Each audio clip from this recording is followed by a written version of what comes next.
کا ورث علم حاصل کرنا جو ہے یہ سب سے بڑی عبادت ہے اور نبوت کا ورثہ ہے. یعنی نبی صلی اللہ علیہ وآلہ وسلم جو ہیں ان کا امتیاز اگر امت مسلمہ یا ملت اسلامیہ کے بالمقابل ہے تو وہ نبوت اور علم سے ہی ہے نا. قرآن پاک میں اللہ رب العزت فرماتے ہیں وَعَلَّمَكَ مَا لَمْ تَكُنْ تَعْلَمْ وَكَانَ فَضْلُ اللَّهِ عَلَيْكَ عَظِيمًا. اللہ رب العزت نے اے نبی صلی اللہ علیہ وسلم آپ کو علم سکھایا اور آپ کو وہ علم سکھایا جو آپ اس سے پہلے جانتے نہیں تھے. اور یہ اللہ رب العزت کا آپ پر فضل عظیم ہے.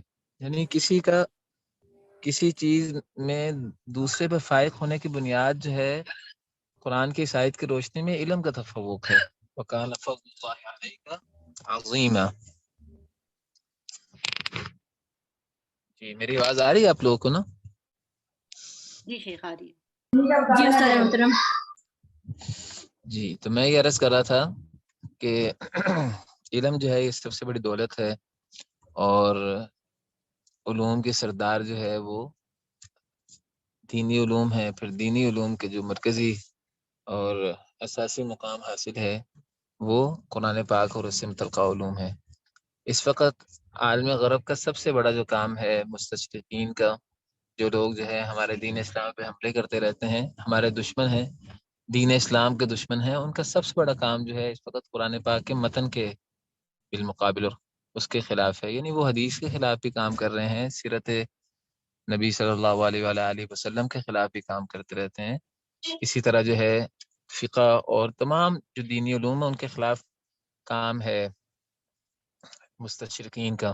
مستشرقین ان لوگوں کو کہتے ہیں جو مسلمان نہیں ہیں لیکن یورپ اور امریکہ وغیرہ کے اندر وہ لوگ جو کہ مسلمان نہیں ہیں لیکن وہ ریسرچ کر رہے ہیں اسلام کے خلاف، اس لیے کہ اسلام پر اعتراضات اس کے تلاش کر سکیں.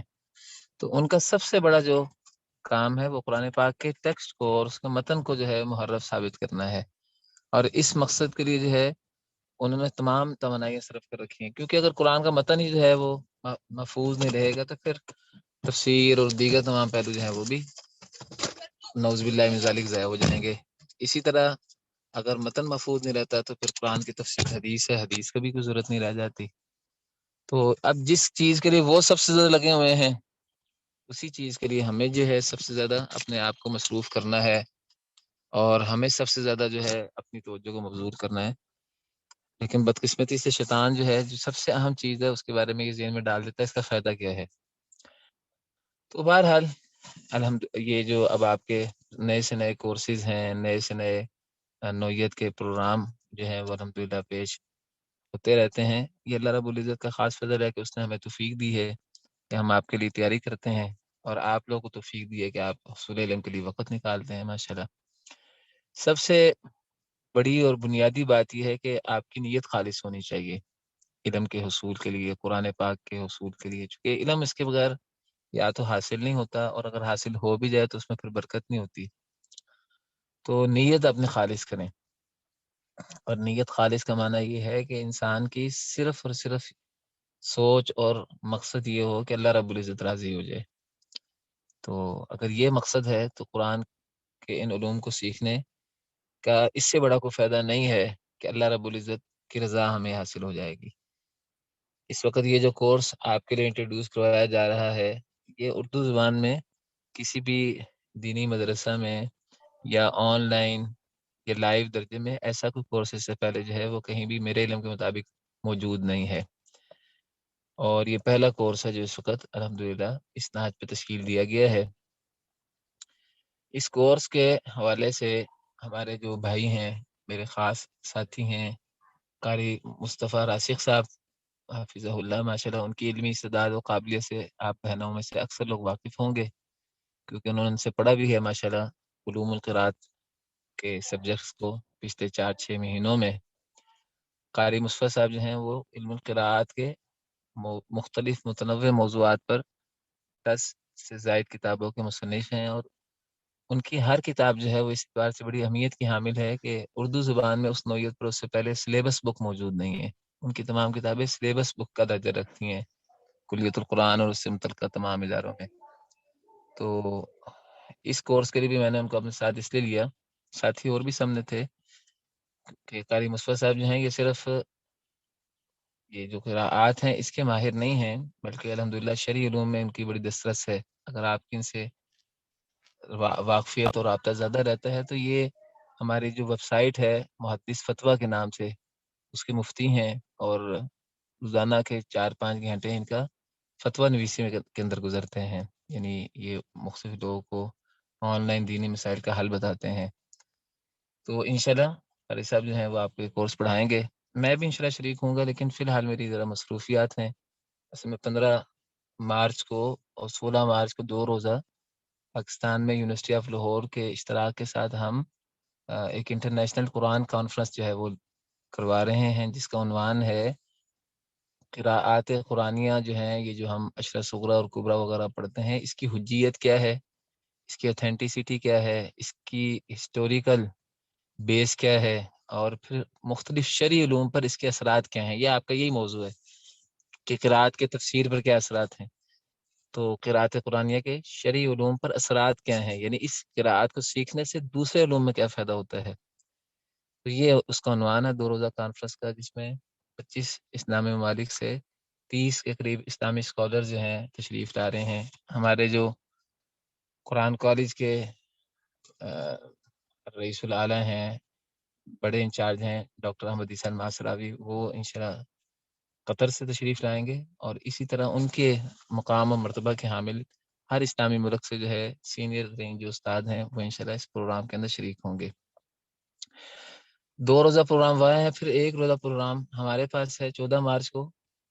ہمارے ہاں پچھلے تقریباً 20 سال سے قرآن پاک کے مختلف مصائف پہ ہم کام کر رہے ہیں، تو ہم نے الحمدللہ قرآن پاک کے 100 نسخے جو ہیں مختلف قراءات میں تیار کیے ہیں، جن میں قراءت اشرا صغریٰ میں 20 نسخے ہیں الگ الگ، اور قراءت اشرا کبریٰ میں 80 مصاحف ہیں۔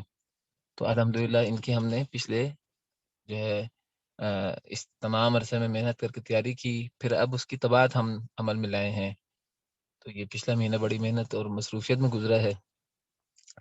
تو یہ 100 مصاحف جو ہیں ان کی تقریباً رونمائی ہو رہی ہے لاہور میں، بڑی جگہ ہے ایکسپو سینٹر لاہور کا، جہاں عام طور پہ کتابوں کی نمائشیں ہوتی ہیں۔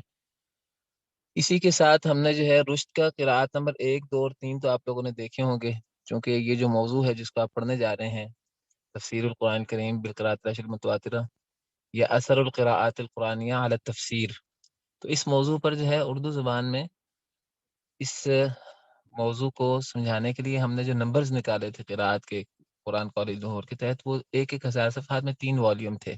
یہ PDF شیپ میں ہم کئی دفعہ آپ کے پاس شیئر بھی کر چکے ہیں، لیکن اس وقت ہم نے اپنے 12 سال کی محنت سے یہی جو رشد قراءت نمبر ہیں، ان کا قراءت نمبر 4 اور 5 اور 6 اسی طرح 1,000 صفحات میں 3 نمبر زور شاید جو ہیں وہ کیے ہیں انشاءاللہ۔ ان 3 نمبروں کی اور پہلے 3 نمبروں کو ملا کر 6 نمبر جو ہیں قراءات کے، یعنی 6,000 صفحات میں یہ ایک انسائکلوپیڈیا ہی آپ سمجھ لیں، قراءت کی اتھینٹسٹی، اس کی ہسٹوریکل بیس، اور اسی طرح اس کے مختلف علوم پر اثرات۔ یہ جو ہم کانفرنس کروا رہے ہیں اس موضوع پر پہلے ہم نے جو ہے وہ جو ہے ریسرچ ورک کے طور پر علمی کام کیا ہے، تو اس میں تقریباً کوئی 800 کے قریب جو ہیں آرٹیکلز ہیں ان 6 نمبرز میں، جو ہم نے جو ہے پورے پاکستان میں تمام مکاتب فکر کے تمام بڑے علماء اور جو ہے جید جو اسکالرز ہیں ان سے جو ہے لکھوائے تھے، اور اس میں ہم نے پوری دنیا کے تمام بڑے بڑے جو علماء تھے قراءت کے، ان کے عربی مضامین کے اردو ترجمے کیے ہیں۔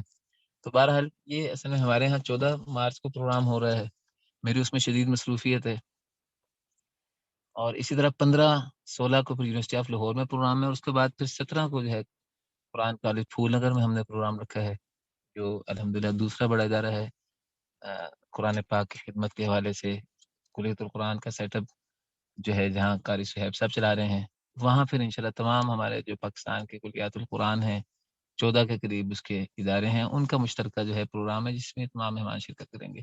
بہرحال میں نے آپ کو تعارف اس لیے کروا دی ہے کیونکہ آپ کا اس ساری تحریک سے ایک تعلق ہے، اور میں نے تمہیدی طور پر کچھ باتیں بیان کر دی ہیں، بس اسی باتوں کے ساتھ جو ہے میں جو ہے آپ سے اجازت چاہوں گا۔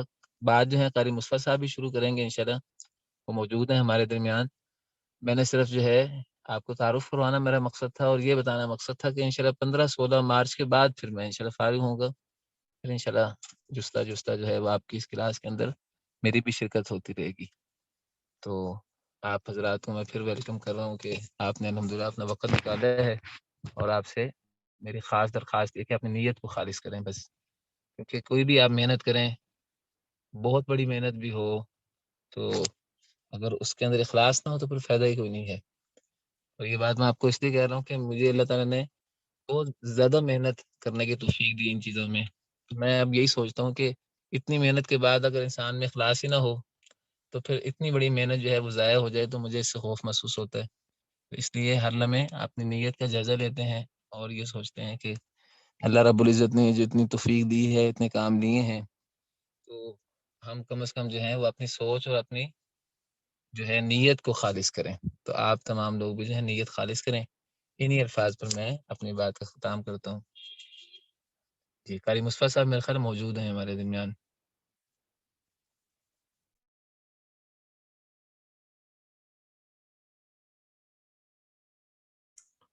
جی السلام علیکم ورحمۃ اللہ وبرکاتہ۔ وعلیکم وعلیکم السلام۔ السلام۔ وعلیکم السلام ورحمۃ اللہ وبرکاتہ۔ ماشاءاللہ استاد محترم قاری حمزہ مدنی صاحب نے ادارے کا اور اسی طرح ہمارے اس کورس کا، کلیت القرآن کا بہت اچھا تعارف کروا دی ہے۔ تو اب تعارف کی تو مزید ضرورت نہیں ہے۔ تو آج ہماری پہلی کلاس ہے، تو چونکہ ہمارا موضوع ہے تفسیر القرآن بالقراءات، یہ ایک منفرد اور جدید قسم کا موضوع ہے۔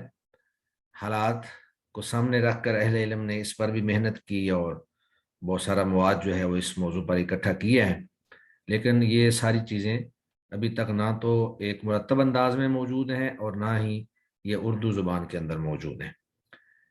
تو قرآن مجید کی جو تفسیر ہے اس کے کئی ایک انداز ہیں۔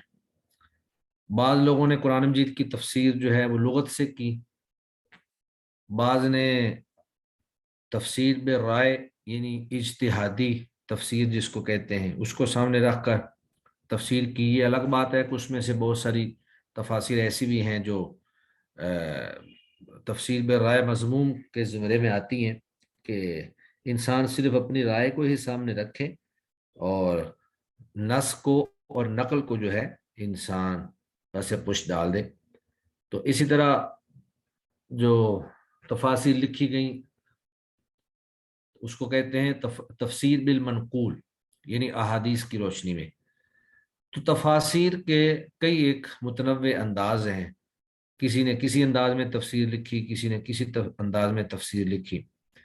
تو چونکہ ایسے حاضر کے اندر مستشرقین، منکرین حدیث اور اعدائے دین، دشمنان اسلام نے جو متعدد علمی میدانوں میں اور تحقیقی میدانوں میں اسلام کے اوپر جو حملے کیے ہیں، ان میں سے ایک بڑا حملہ جو ہے وہ متن قرآن پر بھی ہے، قرآن مجید کے ٹیکسٹ اور متن پر، کیونکہ قرآن مجید ہی وہ مضبوط اور پختہ ہمارے پاس دلیل ہے کہ ہم اس کی بنیاد پر کسی بھی بڑے سے بڑے فتنے کا رد کر سکتے ہیں، کسی بھی غلط عقیدے کی اصلاح کر سکتے ہیں، کسی بھی گمراہ فرقے کو واضح کر سکتے ہیں۔ اور جب ایک مسلمان شخص جو ہے وہ اللہ رب العزت کی کلام کے بارے میں ہی شکوک و شبہات کا شکار ہو جائے تو پھر اس کا دین اور اسلام جو ہے وہ ڈگمگانے لگتا ہے۔ ہمارے سامنے جب بھی کوئی آیت آتی ہے تو ہم اس آیت کے سامنے سر تسلیم خم کر دیتے ہیں، جی قرآن مجید کی آیت آ گئی تو بس ہمارے سارے دلائل ختم، ساری حجتیں اور جو ہیلے بہانے ہیں وہ سب ختم ہو جاتے ہیں۔ لیکن جب قرآن مجید کے بارے میں ہی شکوک و شبہات پیدا ہو جائیں کہ قرآن مجید جو ہے یہ تو احادیث سے ثابت ہی نہیں ہے، یا پھر قرآن مجید جو ہے یہ ان اصول اور ان ضوابط سے ثابت نہیں ہے جن سے احادیث ثابت ہوتی ہیں، تو اس طرح کے جب مختلف اعتراضات آ جاتے ہیں تو پھر انسان کے دل میں شکوک و شبہات پیدا ہو جاتے ہیں۔ تو قرآن مجید سے مراد صرف روایت حفظ نہیں ہے۔ عام طور پہ جو بڑی غلط فہمی پیدا ہوتی ہے نا وہ یہ ہے کہ جی ہمارے ہاں جو کہ روایت حفظ چل رہی ہے ہم کہتے ہیں جی یہ قرآن ہے، حالانکہ روایت حفظ آپ میں سے جنہوں نے قراءات پڑھی ہوئی ہیں وہ جانتی ہیں کہ روایت حفظ جو ہے، امام حفظ جو ہیں یہ امام عاصم کے شاگرد ہیں، اور امام عاصم کے 2 شاگرد تھے، شعبہ اور حفظ۔ اب یہ کیسے ہو سکتا ہے کہ امام عاصم کی قراءت تو قرآن نہ ہو، یا ان کے دوسرا شاگرد جو امام شعبہ ہیں ان کی روایت تو قرآن نہ ہو اور امام حفظ جو ہے ان کی روایت جو ہے وہ قرآن بن جائے؟ اور پھر قرآن مجید جتنا بھی اس دنیا کے اندر اس وقت 4 روایات تو اس وقت بھی متداول ہیں، عصر حاضر میں بھی، آج بھی بہت سارے ممالک ایسے ہیں جہاں پر روایت حفظ کو کوئی نہیں جانتا ہے، یعنی جن ممالک کے اندر روایت قالون رائج ہے، یا جن ممالک کے اندر روایت ورش رائج ہے، یا جن ممالک کے اندر روایت دوری رائج ہے، یہ جو ہمارا قراءات نمبر رشد کا قراءات نمبر 3 تھا اس کے اوپر باقاعدہ نقشہ بنا ہوا ہے کہ وہ دنیا کے کون کون سے ممالک ہیں جہاں پر اس وقت روایت قانون ہے، اور کون سے ممالک ہیں جن میں اس وقت روایت ورش چل رہی ہے، اور کون سے ممالک ہیں جن میں اس وقت روایت دوری چل رہی ہے۔ تو جس طرح ہمارے ہاں عامت الناس اہل علم تو خیر ساری روایات سے آگاہ ہیں، اور پھر قراء تو ساری روایات پڑھتے پڑھاتے بھی ہیں، قراءات ساری اپنی زندگیاں جو ہیں اس پر کھپا دیتے ہیں، تو لیکن عامت الناس جو ہیں اگر آپ ان کے سامنے روایت قالون کا مصحف لا کر پڑھنا شروع کر دیں، یا روایت دوری جو ہے وہ پڑھیں، تو عامت الناس کو وہ ایک اجنبی سی چیز محسوس ہوگی، بلکہ اب تو بہت زیادہ ماحول تبدیل ہو چکا ہے۔ ایک وقت ایسا تھا کہ روایت حفظ کے علاوہ تلاوت کرنے پر فتنہ برپا ہو جاتا تھا، لوگ جو ہیں وہ لڑائی جھگڑے پہ اتر آتے تھے۔ اب تو الحمدللہ قراءات کا ایسا زمانہ ہے، بلکہ میں تو کہتا ہوں کہ یہ صدی جو ہے یہ قرآن کی صدی ہے، قراءات اتنی زیادہ پڑھائی جا رہی ہیں کہ اب اگر کسی کو روایت یا کوئی قراءت نہیں بھی آتی، قراءت عشرہ صغریٰ یا کوئی بھی نہیں آتی، تو جب وہ یوٹیوب پر کسی بھی قاری کی روایت سنتے ہیں تو ان کو اگرچہ یہ نہیں پتا ہوتا کہ یہ کون سی روایت میں پڑھ رہے ہیں، لیکن اتنا وہ کہہ دیتے ہیں جی یہ شاید قراءات میں پڑھ رہا ہے۔ تو اس وقت بھی دنیا کے اندر 4 روایات یعنی حفظ سمیت 4 روایات باقاعدہ متداول ہیں۔ تو جیسے ہمارے ہاں عامت الناس روایت قالون ورش اور دوری کو نہیں پہچانتے، تو جن ممالک کے اندر روایت قالون ورش اور دوری رائج ہیں وہ روایت حفظ کو نہیں پہچانتے، تو پھر اس کا مطلب یہ ہے کہ روایت حفظ پڑھنے والے باقی روایات کا انکار کر دیں اور وہ جو ہیں وہ روایت حفظ کا انکار کر دیں، تو پھر ہمارے پاس قرآن بچے گا کہاں سے؟ تو قرآن مجید جو ہے یہ انہی روایات کے ذریعے ہی ثابت ہوتا ہے۔ قراءات جو ہیں وہ قرآن ہیں، اور قرآن جو ہے وہ قراءات یا روایات ہیں، یعنی قرآن مجید روایات کے بغیر ثابت ہی نہیں ہوتا، اور قراءات جو ہیں وہ ساری قرآن ہی ہیں۔ یہ کہنا کہ صرف روایت حفظ قرآن ہے اور باقی قرآن نہیں ہے، یہ بالکل ایک احمقانہ بات ہے، کہ جیسے ایک درخت ہوتا ہے، درخت کے پتے ہوتے ہیں، اس کی شاخیں ہوتی ہیں، اس کا تنا ہوتا ہے، اس کی جڑیں ہوتی ہیں، تو آپ کہیں کہ پتے اور شاخیں اور یہ جڑیں اور یہ تنے یہ ساری چیزیں تو سائڈ پہ کر دیں اور اس کے بغیر آپ ہمیں درخت دکھائیں، تو درخت تو ہے ہی ان چیزوں کا نام۔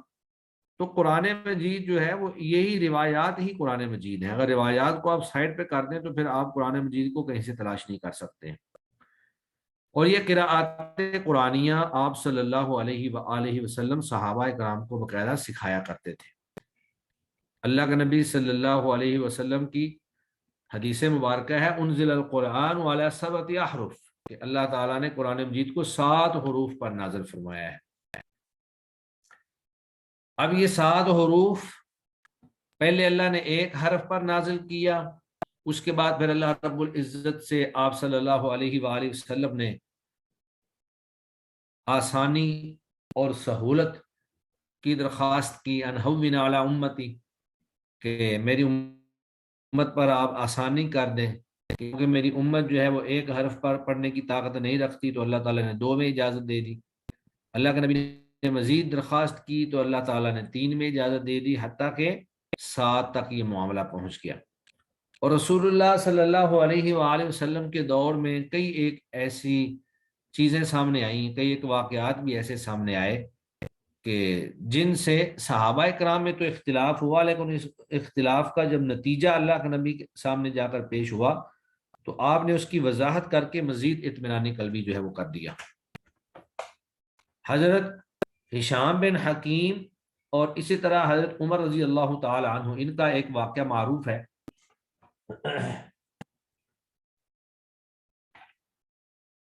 حضرت عمر رضی اللہ تعالی عنہ فرماتے ہیں کہ میں مسجد کے اندر بیٹھا ہوا تھا کہ حضرت ہشام جو ہیں انہوں نے سورۃ الفرقان کی تلاوت شروع کر دی، لیکن وہ ایسے حروف پر تلاوت کر رہے تھے جو مجھے اللہ کے نبی نے نہیں پڑھائے تھے۔ لم یقرئنیہا رسول اللہ صلی اللہ علیہ وسلم، تو میں نے بڑی مشکل سے صبر کیا۔ پہلے تو میں نے نماز میں ہی ان کے اوپر حملہ کرنے کا جو ہے ارادہ کیا، پھر میں نے صبر کیا تاکہ انہوں نے سلام پھیر لیا۔ تو جب انہوں نے سلام پھیر لیا تو میں نے ان کو اپنی چادر سے زور سے پکڑا اور کھینچ کر اللہ کے نبی صلی اللہ علیہ وسلم کے پاس لے گیا، کیونکہ حضرت عمر رضی اللہ تعالیٰ عنہ جلالی طبیعت کے آدمی تھے اور وہ دین کے خلاف کوئی بھی بات جو ہے وہ ان سے برداشت نہیں ہوتی تھی۔ جب اللہ کے نبی صلی اللہ علیہ وسلم کے پاس لے کر گئے تو اللہ کے نبی نے کہا کہ ارسل یا عمر، اے عمر آپ ان کو پہلے چھوڑ دیں، اور پھر ان سے کہا کہ اقرا یا ہشام، ہشام آپ پڑھیں۔ تو سیدنا ہشام نے انہوں نے ان حروف پر پڑھا جن حروف پر وہ مسجد میں پڑھ رہے تھے۔ اللہ کے نبی نے فرمایا ہاکذا انزلت۔ پھر دوبارہ حضرت عمر رضی اللہ تعالی عنہ سے کہا جی آپ پڑھیں، تو حضرت عمر نے بھی پڑھا اور اس لہجے میں یا اس حرف پر پڑھا جس حرف پر اللہ کے نبی صلی اللہ علیہ وسلم سے حضرت عمر نے خود پڑھا تھا۔ تو اللہ کے نبی نے فرمایا ہاکذا انزلت، یعنی دونوں کو ہی آپ نے یہ کہا کہ ہاکذا انزلت، ایسے ہی نازل ہوا ہے قرآن مجید۔ دونوں کی تحسین فرمائی اور پھر ساتھ وضاحت فرمائی کہ انما انزل القرآن علی 7 احرف، اللہ رب العزت نے قرآن مجید 7 حروف پر نازل فرمایا ہے۔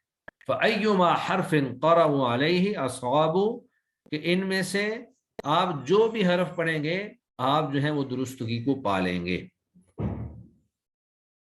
تو یہ واقعہ جو ہے یہ ہمارے سامنے یہ بات واضح کرتا ہے کہ صحابہ کرام رضوان اللہ علیہم اجمعین کو اللہ کے نبی نے مختلف حروف میں پڑھایا، کسی کو کسی حرف میں، کسی کو کسی حرف میں، مختلف حروف کے اندر الگ الگ پڑھایا گیا۔ اگر ایک ہی حرف میں پڑھایا ہوتا تو حضرت عمر کا اور ان کا آپس میں اختلاف نہ ہوتا۔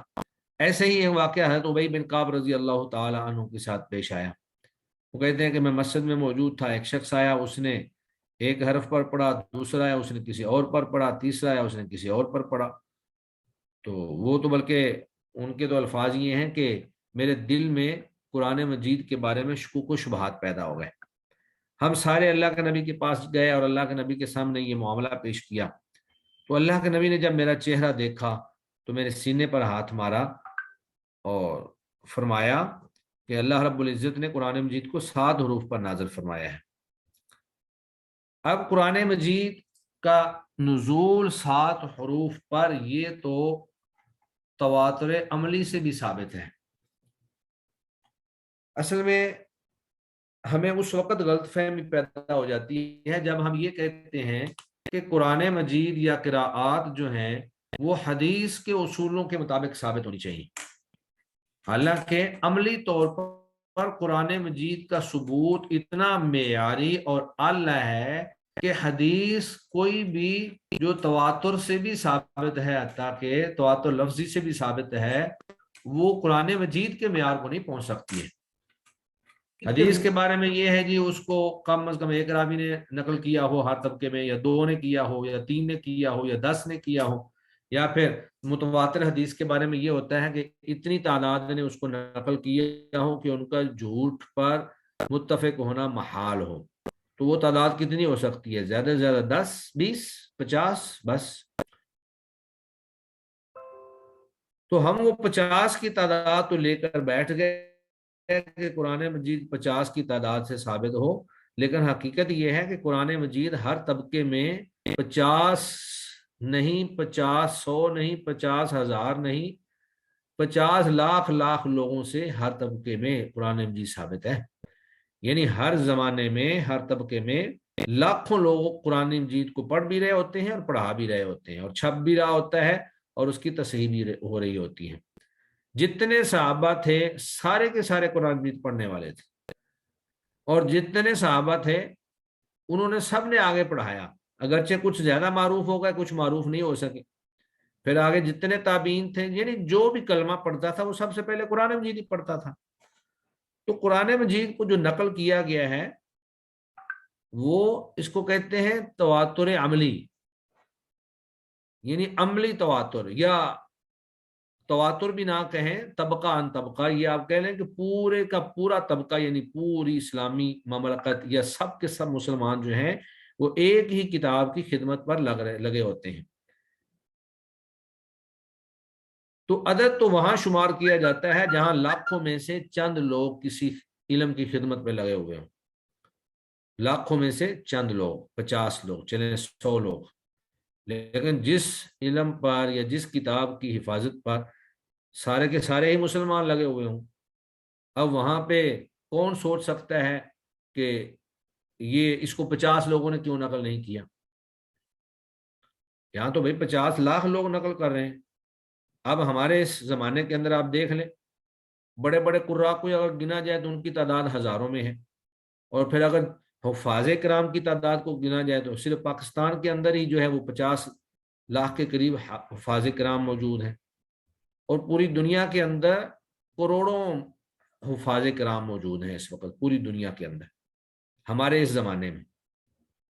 تو اس زمانے میں کوئی یہ کہے کہ جی یہ جو ہے اس قرات کو جو ہے 50 لوگوں نے نقل کیا ہے، تو بھائی یہاں تو کروڑوں نقل کر رہے ہیں۔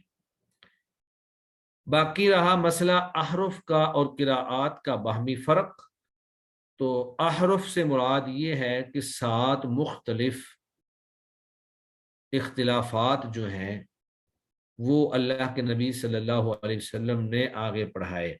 مثلا جمع، واحد اور جمع کا اختلاف، ایک سیگا جو ہے اس کو جمع بھی پڑھایا اور اس کو واحد بھی پڑھایا، مفرد بھی پڑھایا، جیسے کتبی ہی و کتابی ہی، یا پھر اس میں تقدیم و تاخیر کا معاملہ ہے،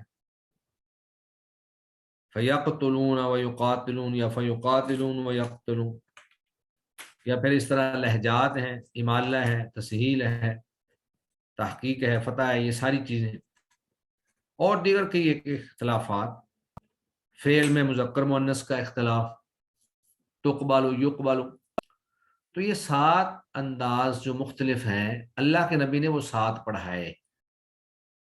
اس کی مثال آپ ایسے ہی لے لیں کہ مثلا جیسے سورہ فاتحہ ہے، تو سورہ فاتحہ میں لفظ ہے، سب سے پہلا جو اختلاف ہمارے سامنے آتا ہے وہ ہے الرحمن الرحیم مالکی، یعنی یہاں پہ اللہ کے نبی نے 2 طرح سے پڑھایا، ادغام کے ساتھ بھی پڑھایا اور بغیر ادغام کے بھی پڑھایا۔ پھر مالکی کو ملکی بھی پڑھایا اور مالکی بھی پڑھایا۔ آگے پھر اہدنا الصراط المستقیم میں الصراط جو لفظ ہے اس کو 3 طرح سے پڑھایا، سین کے ساتھ، صاد کے ساتھ، اور زا کے اشمام کے ساتھ۔ اور اس کے بعد پھر آگے پھر دوسرا صراط ہے انعمت علیہم، علیہم میں میم کے صلے سے بھی پڑھایا، عدم صلہ سے بھی پڑھایا، علیہم پڑھایا، علیہم پڑھایا، غیر المغضوب علیہم ولا الضالین۔ تو اللہ کے نبی صلی اللہ علیہ وسلم تو ایک کلمہ کو 2 یا 3 یا 4 یا 5 یا 6 والے بھی بہت کم، یہ ایک ہی کلمہ ہے ارجی جس کے اندر 6 مختلف قراءات ہیں۔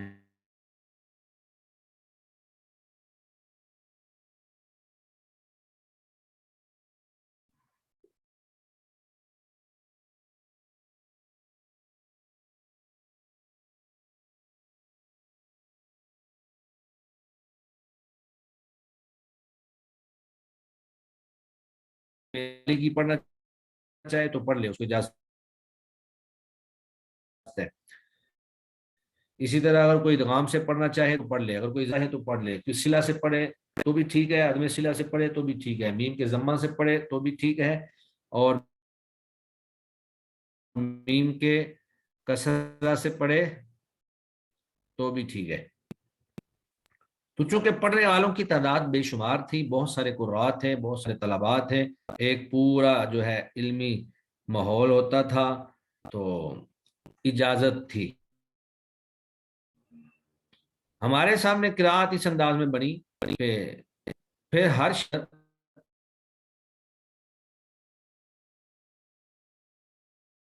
بڑے بڑے قرات جو ہیں دور ہو گئے، فلاں شہر کے اندر گانے میں ہمارے ہاں چند ایک قرآن ہی معروف ہیں پاکستان کے اندر، جن میں سے کچھ تو اللہ کو پیارے ہو گئے اور کچھ ابھی تک حیات ہیں، اللہ تعالیٰ ان کو لمبی زندگی عطا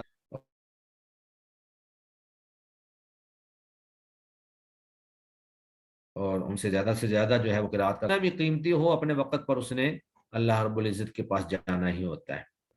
تو شیخ محترم قاری ادریس العاصم صاحب رحمہ اللہ، اللہ ان کو کروٹ کروٹ جو ہے جنت عطا فرمائے، ان کی لغزشوں کو اللہ معاف فرمائے، ان کی قبر کو اللہ منور فرمائے۔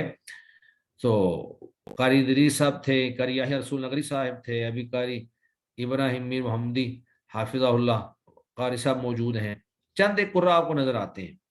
تو اس وقت بھی اسلامی سلطنت کے اندر چند ایک قراء تھے۔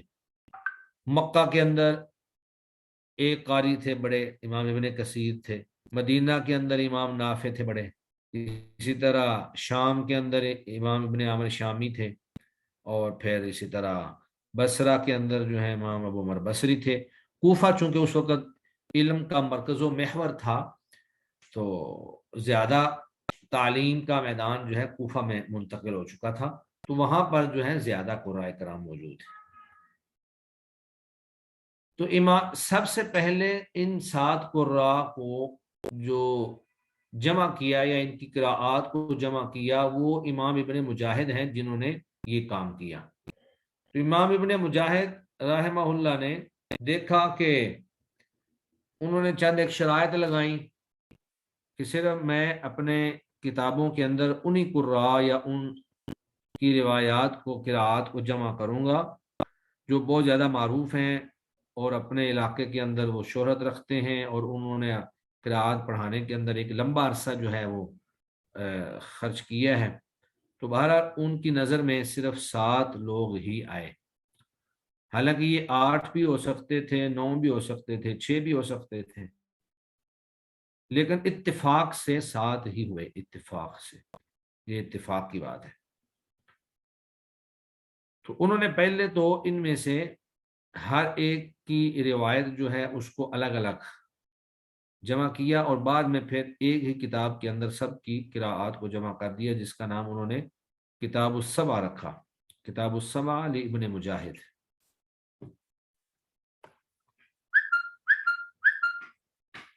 اگرچہ اور بھی دیگر کئی ایک اہل علم نے مختلف کتابیں جو ہیں وہ تصنیف کی، کسی نے 8 قراءات پر، کسی نے 5 پر، کسی نے 2 پر، حتیٰ کہ کئی ایک لوگوں نے 50 قراء کی جو قراءات ہیں ان کو جمع کیا۔ لیکن اللہ رب العزت نے جو سند قبولیت امام ابن مجاہد کی کتاب کو دی یا پھر ان 7 قراء کرام کو دی، وہ کسی اور کو نہیں مل سکی۔ پھر اسی پہ ہی آگے امام دانی رحمہ اللہ انہوں نے اپنی کتاب جو ہے کتاب التیسیر لکھی، انہوں نے پھر ان 7 قراء کے آگے 2 شاگرد جو ہیں وہ ساتھ شامل کر دیے. یعنی ابن مجاہد نے شاگردوں کو ساتھ شامل نہیں کیا تھا، صرف 7 قراء کو ہی لیا تھا. اور امام دانی رحمہ اللہ نے پھر جا کر ان کے جو معروف شاگرد تھے ان میں سے ہر قاری کے 2 وہ ساتھ شامل کیے. اور پھر علامہ شاطبی رحمہ اللہ نے آ کر اسی تحسیر کو، امام دانی کی کتاب تحسیر کو جو ہے وہ نظم کر دیا. تو بہرحال یہ ان کا خلوص تھا یا اللہ کی طرف سے قبولیت تھی جو اللہ رب العزت نے ان کو عطا فرمائی. اور یہ تسلسل جو ہے وہ 7 کا ایسے ہی چلتا رہا حتیٰ کہ علامہ جزری رحمہ اللہ کا زمانہ آ گیا. تو انہوں نے پھر مزید سندوں کو کھنگالا، نکھارا، تو انہوں نے ان 7 کے ساتھ مزید 3 قراءات کو بھی شامل کر دیا کہ یہ 3 قراءات بھی بالکل ویسے ہی صحیح اور ثابت ہیں جس طرح باقی پہلی 7 ہیں.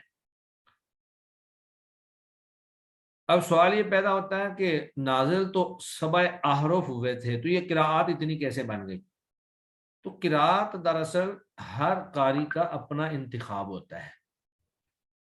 انتخاب سے مراد یہ ہے کہ جب وہ قرآن مجید کی تلاوت کرے تو وہ مالکی اور مالکی میں سے ایک چیز منتخب کر لے، صراطہ، الصراطہ اور زراطہ میں سے ایک چیز منتخب کر لے، علیہم پہ صلہ اور عدم صلہ میں سے ایک منتخب کر لے، اور اسی انداز میں پورے قرآن مجید کا ایک انتخاب کر لے کہ میں نے یہاں پر یہ پڑھنا ہے، یہاں پر یہ پڑھنا ہے، یہاں پر یہ پڑھنا ہے. یعنی اصولوں میں کچھ چیزیں منتخب کر لے اور فروش میں سے کچھ چیزیں منتخب کر لے، تو وہ اس کا اپنا ایک انتخاب اور سیٹ بن جاتا ہے. تو اگر ان سیٹس کو دیکھا جائے تو اس اعتبار سے تو یہ 7 نہیں، 10 نہیں، 20 نہیں، یہ تو ہزاروں کی تعداد میں قراءات ہیں اور ہونی بھی چاہیے، کیونکہ ہر قاری کا اپنا ایک سیٹ ہے. بلکہ کئی ایک جو ہیں کتابیں ایسے بھی موجود ہیں جس کے اندر جو ہیں وہ 1000 سے زیادہ، 1000 سے زیادہ جو ہیں اس کے اندر انہوں نے اس طرح سیٹ اور انتخابات جو ہیں وہ جمع کیے ہوئے ہیں.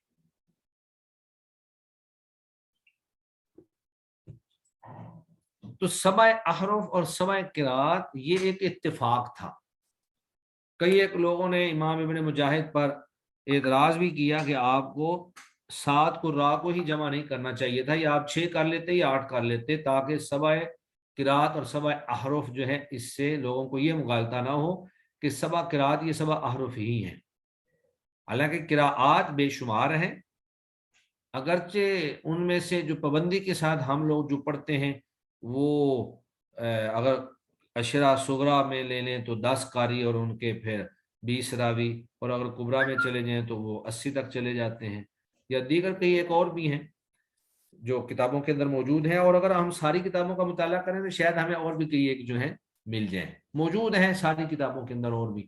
یہ تو مطالعہ کی بنیاد پر ہے، تو ہم تو اس کا ایک چھوٹا سا حصہ پڑھتے ہیں. تو پھر یہی جو ہے سلسلہ اسی طرح چلتا رہا اور آج ہم تک پہنچے ہیں. اسی سلسلے کو ہم آگے پہنچا رہے ہیں اور اسی سلسلے کو ہم جاری رکھے ہوئے ہیں. اب کئی دفعہ سوال یہ ذہن میں پیدا ہوتا ہے کہ جب یہ قراءات مختلف ہیں تو ممکن ہے ان قراءات کا آپس میں کوئی تضاد ہو، معنی کے اندر کوئی خرابی پیدا ہو جاتی ہو. ایک قراءت جو ہے وہ کسی چیز کے حلال ہونے کا بیان کرتی ہو، دوسری اس کے حرام ہونے کا بیان کرتی ہو. تو ایسی کوئی بات نہیں ہے. قراءات کے اختلاف میں آپ یہ ذہن میں رکھ لیں کہ قراءات کا اختلاف تنوع کا ہے، تضاد کا نہیں ہے. تنوع کا مطلب یہ ہے کہ ایک قراءت جو ہے، جو قصہ چل رہا ہے ترجمے کے اندر یا جو بات چل رہی ہے، اس ایک قراءت میں ایک پہلو بیان کیا جاتا ہے تو کسی دوسری قراءت کے اندر کوئی دوسرا پہلو بیان کر دیا جاتا ہے. یعنی تنوع، متنوع جہاد، متنوع پہلو، متعدد جہاد اور متعدد پہلوؤں کو واضح کیا جاتا ہے قراءات کے ذریعے. اور بہت ساری کئی قراءات تو ایسے بھی ہیں کہ جن میں مفہوم اس وقت تک واضح ہی نہیں ہوتا جب تک آپ اس قراءت کو نہ دیکھیں. جیسے وَيَسْأَلُونَكَ عَنِ الْمَحِيضِ قُلْ هُوَ أَذًى فَاعْتَزِلُوا النِّسَاءَ فِي الْمَحِيضِ وَلَا تَقْرَبُوهُنَّ حَتَّى يَطْهُرْنَ کہ عورتوں کے جو مخصوص ایام ہیں ان کے بارے میں اللہ فرماتے ہیں کہ آپ ان کے اس وقت تک قریب نہ جائیں جب تک وہ پاک نہ ہو جائیں۔ اب پاکی سے مراد کیا یہ ہے کہ ان کے ایام مخصوص ختم ہو جائیں، یا پاکی سے مراد یہ ہے کہ وہ غسل بھی کر لیں؟ تو حتیٰ یا طہورنا جو ہے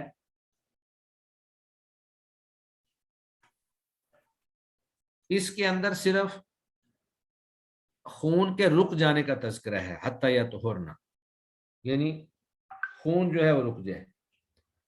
لیکن تمام مفسرین جو ہیں اور فقہا جو ہیں وہ کہتے ہیں کہ خون رک جانے سے ہی جائز نہیں ہوتا، بلکہ غسل کر لینا بھی ضروری ہے۔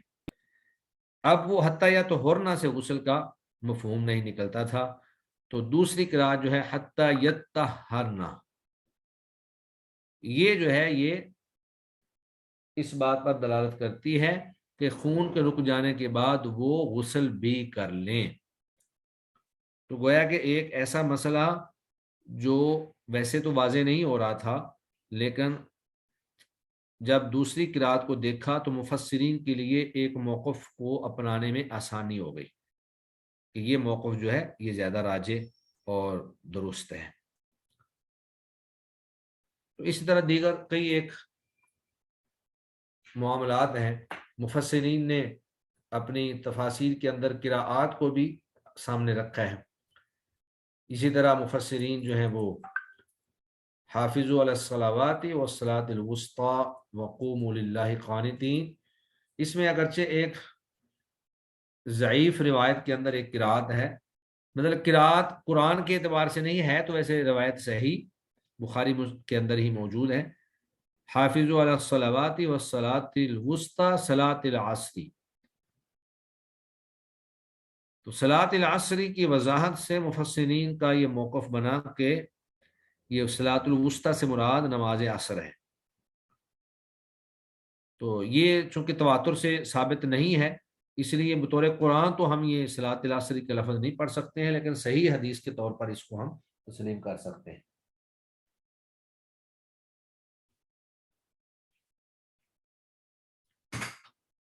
تو اسی طرح بے شمار اور دیگر جو ہیں الفاظ ہمارے سامنے آئیں گے۔ بنیادی طور پر ہم نے چند ایک فرشی کلمات جو یہ مصحف آپ کو پی ڈی ایف میں مہیا کر دیا گیا ہے، تو ان کلمات کو سامنے رکھ کر ہم انشاءاللہ ان کی شرح جو ہے وہ کرنے کی کوشش کریں گے کہ جس جگہ پر جو اختلاف ہے کیا اس اختلاف سے ایک قرأت یا دوسری قرأت باہم متضاد تو نہیں ہے، یہ ساری چیزیں۔ تو ان کی تفسیر جو ہے صرف قرأت کے ان کلمات کی تفسیر جو ہے وہ ہم نے انشاءاللہ کرنی ہے۔ اللہ سے ہم دعا کرتے ہیں کہ اللہ تعالی ہمارے لیے یہ معاملہ آسان فرما دے، کیونکہ یہ اس پر کوئی باقاعدہ مرتب انداز میں تو کوئی کتاب سامنے نہیں ہے، بہرحال مطالعہ ہی کرنا پڑا کرے گا انشاءاللہ۔ تو یہ انشاءاللہ ہم اس کو مکمل کریں گے۔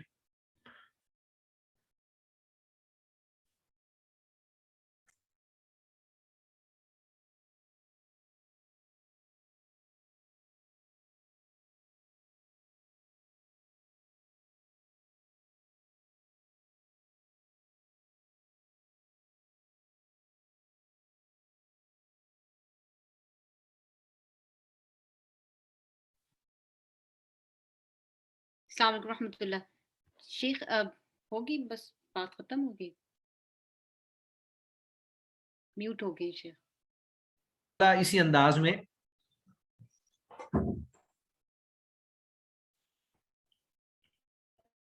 یہ ہم انشاءاللہ اسی انداز میں تمام فروش کو پایہ تکمیل تک پہنچائیں گے۔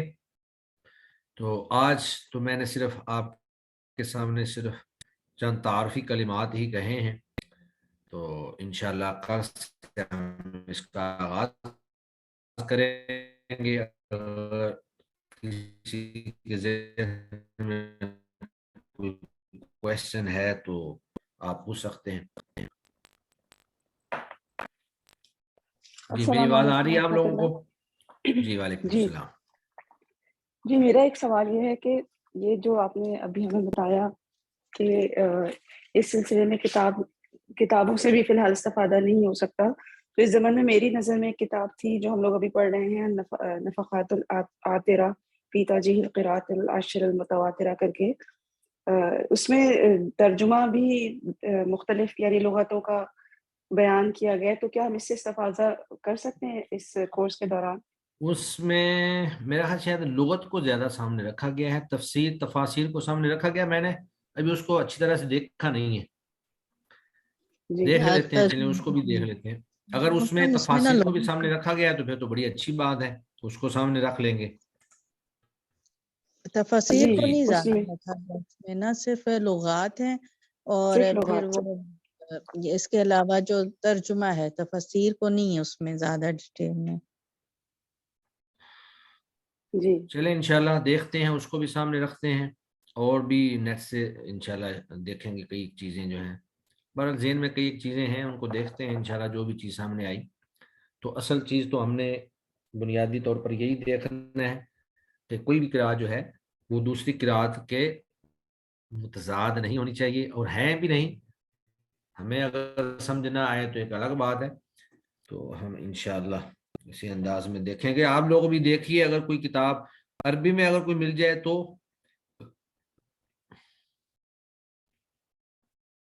عربی میں بھی اگر مل گئی تو ہم انشاءاللہ اس سے بھی استفادہ کریں گے.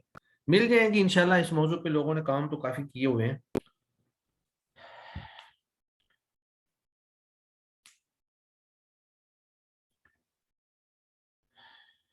چلیں جی، اور کوئی کویشچن اگر نہیں ہے تو پھر ہم کلاس کلوز کرتے ہیں انشاءاللہ. کل پھر اسی ٹائم پہ انشاءاللہ ہماری کلاس ہوگی. اللہ تعالیٰ جو ہے ہمیں توفیق دے، ہمت دے کہ ہم اس موضوع کو جو ہے کما حقو ہو جو ہے اس کو بایا تکمیل تک پہنچا سکیں. اللہ تعالیٰ ہمارے لیے آسانیاں پیدا فرمائے. آمین.